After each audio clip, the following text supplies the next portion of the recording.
మార్కెట్లో ఇన్వెస్ట్ చేసి మీ డబ్బులు డబుల్ చేసుకోవాలనుకుంటున్నారా? విజయవాడలో జరిగే సుందరరామిరెడ్డి గారి లైవ్ సెమినార్ కి అటెండ్ అవ్వండి. జనవరి 20, 2025 నిన్న అమెరికా చరిత్రలో ఒక విశిష్టమైన రోజు. 47వ ప్రెసిడెంట్ ప్రమాణ స్వీకారం చేసిన రోజు. చాలా సంవత్సరాల తర్వాత, దాదాపు 125 సంవత్సరాల తర్వాత 2 నాన్ కాన్సిక్యూటివ్ టర్మ్స్ చేయబోతున్న అమెరికన్ ప్రెసిడెంట్ అన్నమాట డొనాల్డ్ ట్రంప్. అంటే ఫస్ట్ ఒకసారి ప్రెసిడెంట్గా చేసి మధ్యలో 4 ఏళ్ళు బ్రేక్ వచ్చి మళ్ళా ప్రెసిడెంట్గా చేస్తున్నాడు ఈయన. ఇంతకుముందు మనం చూస్తే కనుక అమెరికా చరిత్రలో గ్రోవర్ క్లీవ్లాండ్ అనే ఆయన 22nd మరియు 24th ప్రెసిడెంట్గా చేశారనమాట. ఆయన ఫస్ట్ టర్మ్ 1885 నుంచి 1889 వరకు, సెకండ్ టర్మ్ 1893 నుంచి 1897 వరకు. అంటే దాదాపు 128 సంవత్సరాల క్రితం ఒక వ్యక్తి 2 నాన్ కాన్సిక్యూటివ్ టర్మ్స్ చేశారు అమెరికన్ ప్రెసిడెంట్గా. ఇప్పుడు మళ్ళా డొనాల్డ్ ట్రంప్ అనమాట. నిన్న డొనాల్డ్ ట్రంప్ ప్రెసిడెంట్గా ఎలక్ట్ అయిన తర్వాత ఇచ్చిన మొదటి స్పీచ్, ఇనాగరల్ స్పీచ్ ఏదైతే ఉందో అది ప్రకంపనలు రేపుతోంది. పనామా కెనాల్ ఇచ్చేయటం అనేది పనామాకి ఒక ఫూలిష్ గిఫ్ట్ అని చెప్పి, అది చైనా చేతులకు వెళ్ళిపోతుంది, దాని వల్ల మేము తీసేసుకుంటామని చెప్పి ట్రంప్ ప్రకటించడం జరిగిందనమాట.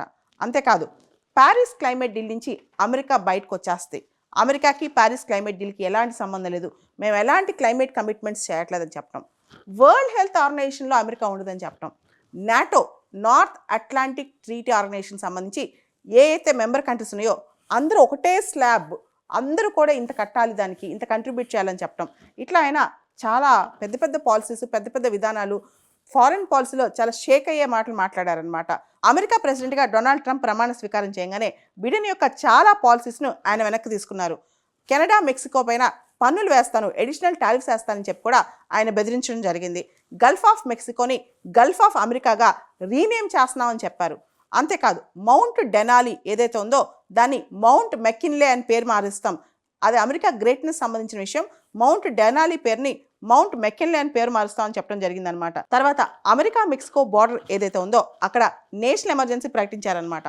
అంతేకాదు, మెక్సికో నుంచి వచ్చిన వాళ్ళకి సంబంధించి ఎవరైతే ఇమిగ్రెంట్స్ ఉంటారో, SLM సీకర్స్ ఉంటారో వాళ్ళ పట్ల ఇక నుంచి కఠినంగా ఉండబోతున్నారు. అమెరికాలో బర్త్ రైట్ సిటిజన్షిప్ అని ఉంటుందన్నమాట. అమెరికాకు వచ్చి ఎవరి పిల్లల కన్నా ఆ పిల్లలకి, అమెరికాలో పుట్టిన పిల్లలకి బర్త్ రైట్ సిటిజన్షిప్ ఆటోమేటిక్గా వాళ్ళకి అక్కడ సిటిజన్షిప్ వస్తుంది అనమాట, పిల్లలు అక్కడ పుడితే. కానీ ట్రంప్ దాన్ని ఎండ్ చేయాలని భావిస్తున్నారంట, అది కూడా చెప్పడం జరిగిందనమాట. ఆయన అమెరికాలో బర్త్ రైట్ సిటిజన్షిప్ని ఎండ్ చేస్తూ ట్రంప్ ఎగ్జిక్యూటివ్ ఆర్డర్ కూడా సైన్ చేసేసారంటే ఇప్పటికే. ఇకపోతే అమెరికాలో ఆయన ఎనర్జీ ఎమర్జెన్సీ ప్రకటించారనమాట.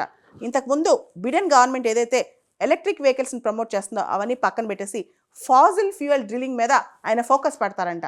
చూడండి, అమెరికన్ ప్రెసిడెంట్ మారంగానే ఫోకస్ ఎలా మారిందో, ఈ వెహికల్స్ నుంచి మళ్ళీ తిరిగి ఫాజిల్ ఫ్యూయల్ డ్రిల్లింగ్కి వెళ్ళిపోద్దంట అమెరికా. సో బిడెన్ పాలసీ యొక్క ఈ వెహికల్స్ని పక్కన పెట్టేస్తుంది అమెరికా అని చెప్పి డొనాల్డ్ ట్రంప్ చెప్పుకొచ్చారు. అమెరికాలో ఫెడరల్ హైరింగ్ తగ్గించేస్తారంట, అంటే అమెరికన్ గవర్నమెంట్ ఇచ్చే ఉద్యోగాలు తగ్గిస్తారు. Except military and unspecified areas to support government. Military ఉద్యోగాలు, కొన్ని అన్స్పెసిఫైడ్ ఉద్యోగాలు తప్ప చాలా ఉద్యోగాలు తగ్గించేస్తారంట. అంతేకాదు, అక్కడ అమెరికన్ గవర్నమెంట్ ఉద్యోగులు ఎవరైతే ఫెడరల్ ఉద్యోగులు ఉంటారో వాళ్ళని ఎప్పుడు పడితే అప్పుడు ఫైర్ చేసే విధానం కూడా తీసుకురాబోతున్నారంట. డాజ్ అని చెప్పి కొత్తది క్రియేట్ చేశారనమాట, department of government efficiency. Elon Musk అధ్యక్షతన దానికి చాలా పవర్స్ ఇస్తూ ఒక ఎగ్జిక్యూటివ్ ఆర్డర్ కూడా తేబోతున్నారు. డొనాల్డ్ ట్రంప్ అమెరికా లేక ట్రాన్స్జెండర్ ప్రొటెక్షన్ వాళ్ళ రైట్స్ గురించి పక్కన పెట్టేస్తున్నారు. ఇక నుంచి అంటే అక్కడ ఓన్లీ 2 సెక్సెస్ రికగ్నైజ్ చేస్తారు, మేల్ ఆర్ ఫీమేల్. ట్రాన్స్జెండర్ అనే కాన్సెప్ట్ని కాస్త, అంటే ఫెడరల్ ఉద్యోగాల్లో కానీ మిగతా చోట్ల ఈ ట్రాన్స్జెండర్ రైట్స్, ప్రొటెక్షన్ని పక్కన పెట్టేస్తున్నారు. 2021 జనవరి 6న ఏదైతే క్యాపిటల్ హిల్ అటాక్స్ జరిగాయో మీకు తెలుసు. డొనాల్డ్ ట్రంప్ లాస్ట్ టైం ఓడిపోయినప్పుడు ఆయన ట్విట్టర్ ద్వారా చాలామందిని ప్రోత్సహించి చాలా అటాక్స్ చేపించారు. ఆ టైంలో ఎవరైతే కన్విక్ట్ అయ్యారో వాళ్ళందరినీ రిలీజ్ చేపించారు. దాదాపు 1500 మందిని ఆయన ఇప్పుడు పాటను ఇచ్చేశారనమాట. ఈ క్షమాభిక్షలో భాగంగా ఎన్రిక్ టారియో అని చెప్పి ఒక ఫార్ రైట్ లీడర్ ఉంటాడు.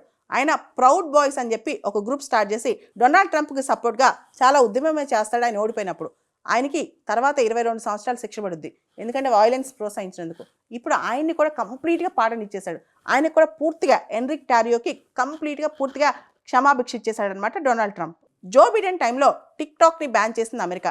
జనవరి 19 నుంచి టిక్టాక్ పూర్తిగా బ్యాన్ అవ్వాల్సి ఉంది. కానీ ఇప్పుడు టిక్టాక్కి అమెరికాలో ఉపశమనం కలిగిస్తూ టెంపరీగా అమెరికాలో టిక్టాక్ ఆపరేట్ చేయొచ్చు అని చెప్పి ట్రంప్ ఎగ్జిక్యూటివ్ ఆర్డర్ సైన్ చేశారు. డొనాల్డ్ ట్రంప్ కొత్త క్యాబినెట్లో చాలా మంది బిలియనీర్స్ ఉన్నారు. ఆల్మోస్ట్ వాళ్ళ వర్త్ $400 బిలియన్ అంట. పాత క్యాబినెట్, బిడెన్ క్యాబినెట్ ఏదైతే ఉందో చాలా పూర్ క్యాబినెట్ అనమాట. అది కేవలం $118 million, not billion, million dollars అనమాట. ఇప్పుడు మాత్రం $1 బిలియన్, $400 బిలియన్ వర్త్ వాళ్ళు ఉన్నారు. ముఖ్యంగా డొనాల్డ్ ట్రంపే రిచెస్ట్. తర్వాత ఇలాన్ మస్క్, వివేక్ రామస్వామి, వీళ్ళందరూ కూడా ట్రంప్కి చాలా క్లోజ్గా ఉన్నారనమాట. క్యాబినెట్లో వీళ్ళందరూ ఉండటం వల్ల ట్రంప్ క్యాబినెట్ని బిలియనేర్ క్యాబినెట్ అంటున్నారు. ఇప్పుడు ఈ ట్రంప్ క్యాబినెట్లో ఉన్న బిలియనేర్స్ నెట్వర్త్ మొత్తం కలిపితే దాదాపు ప్రపంచంలో 172 దేశాల జీడిపి కన్నా ఎక్కువ అంట. అంటే చూడండి ఒకసారి, కొంతమంది బిలియనేర్స్ ప్రపంచంలో ఉన్న అన్ని దేశాలు, ఆల్మోస్ట్ 170 దేశాల పైన దేశాల్లో ఉన్న జీడిపి కంటే ఎక్కువ వీళ్ళ చేతిలోనే ఉందంట ఇప్పుడు. సో అంతమంది, అంత రిచ్ పీపుల్ ట్రంప్ క్యాబినెట్లో ఉన్నారంట. ఇంతమంది బిలియనేర్స్ ట్రంప్ క్యాబినెట్లో ఉంటాం, ఇంతమంది బిలియనేర్స్ ట్రంప్ ఇనాగ్రల్ పార్టీకి అటెండ్ అవ్వటం, ఇవన్నీ చూస్తే మనకేమనిపిస్తుంది? ప్లుటార్కీ లేదా ప్లూటోక్రసీ అనిపిస్తుంది. అసలు ప్లుటార్కీ, ప్లూటోక్రసీ అంటే ఏంటి? Rich people controlling power. ఎవరైతే ధనికులు ఉంటారో వాళ్ళ చేతుల్లో అధికారం ఉండటం, లేదా అధికారాన్ని నిర్దేశించే, కంట్రోల్ చేసే శక్తి వాళ్ళు కలిగి ఉంటాం అనమాట. దీన్నే ప్లుటార్కీ లేదా ప్లూటోక్రసీ అంటారు. రీసెంట్గా ప్రపంచంలో ఒక ట్రెండ్ స్టార్ట్ అయింది. ఎక్కువ మంది రిచ్ పీపుల్ పాలిటిక్స్లోకి వస్తున్నారు. మీరు రిషి సునాక్ చూసుకోండి, వివేక్ రామస్వామి చూసుకోండి, ఇలాన్ మస్క్ చూసుకోండి, వీళ్ళందరూ కూడా పాలిటిక్స్లోకి రావడం, పాలిటిక్స్ని కంట్రోల్ చేయడం చేస్తున్నారు. దీన్నే ప్లుటార్కీ లేదా ప్లూటోక్రసీ అంటారు. ఇకపోతే ట్రంప్ ఇనాగ్రేషన్ సెరమనీకి చాలామంది బిలియనీర్స్ అటెండ్ అయ్యారు. Mark Zuckerberg, Meta, Jeff Bezos, Amazon, Mukesh Ambani and Mukesh Ambani's wife Reliance group తరఫున, Sundar Pichai Google, Tim Cook Apple, Shou Zi Chew TikTok, Miriam Adelson ఆవిడ కూడా ఒక billionaire, Sam Altman open AI CEO, ఇట్లా అందరూ రిచెస్ట్ పీపుల్ ట్రంప్ ప్రమాణ స్వీకారానికి attend అయ్యారనమాట. Trump ప్రమాణ స్వీకారానికి అనేక దేశాల నుంచి పెద్ద పెద్ద నేతలు, పొలిటీషియన్స్ కూడా అటెండ్ అయ్యారు. ముఖ్యంగా హేవియర్ మిలీ అర్జెంటీనా నుంచి, తర్వాత Boris Johnson X UK prime minister, Georgia Meloni Italy prime minister, మన దగ్గర నుంచి జయశంకర్ గారు మన ఎక్స్టర్నల్ అఫైర్స్ మినిస్టర్, తర్వాత bill Clinton, Hillary Clinton, George bush and Barack Obama, వీళ్ళందరూ కూడా అటెండ్ అయ్యారు ట్రంప్ ఓత్ టేకింగ్ సెరమనీకి. అమెరికా 47వ ప్రెసిడెంట్గా డొనాల్డ్ ట్రంప్ 2025 సంవత్సరం నుంచి 29 వరకు ఉండబోతున్నారు. ఆయన మోస్ట్ అన్ప్రిడిక్టబుల్ పర్సన్ అనమాట. ఆయన ఏ విధంగా ఆలోచిస్తారో, ఎటువంటి నిర్ణయాలు తీసుకుంటారో, దేన్ని ఆక్యుపై చేయాలని ప్లాన్ చేస్తారో ఎవరికి అర్థం కాదు. ఈవెన్ భారతదేశానికి కూడా ఆయన ఫారెన్ పాలసీ అనేది ఒక క్వశ్చన్ అనమాట, పెద్ద క్వశ్చనే. కాబట్టి ట్రంప్ దగ్గర నుంచి మనం ఏం ఎక్స్పెక్ట్ చేయొచ్చు అంటే కేవలం అన్ఎక్స్పెక్టెడ్ థింగ్స్. హాయ్. మొట్టమొదటిసారిగా మన విజయవాడలో క్లాస్ రూమ్ ట్రైనింగ్ అండి, 1 డే క్లాస్ రూమ్ ఎన్విరాన్మెంట్లో ఆఫ్లైన్ వెబినార్ జరగబోతుంది. అండ్ ఇంట్రెస్ట్ ఉన్న పార్టిసిపెంట్స్ ఈ కింద స్కూల్లో అవుతున్న నెంబర్కి రింగ్ చేసుకొని సీట్ బుక్ చేసుకోండి. దీంట్లో ETFs, index funds and mutual funds మీద completely and hand holding experience మీకు ప్రొవైడ్ చేయబడుతుంది.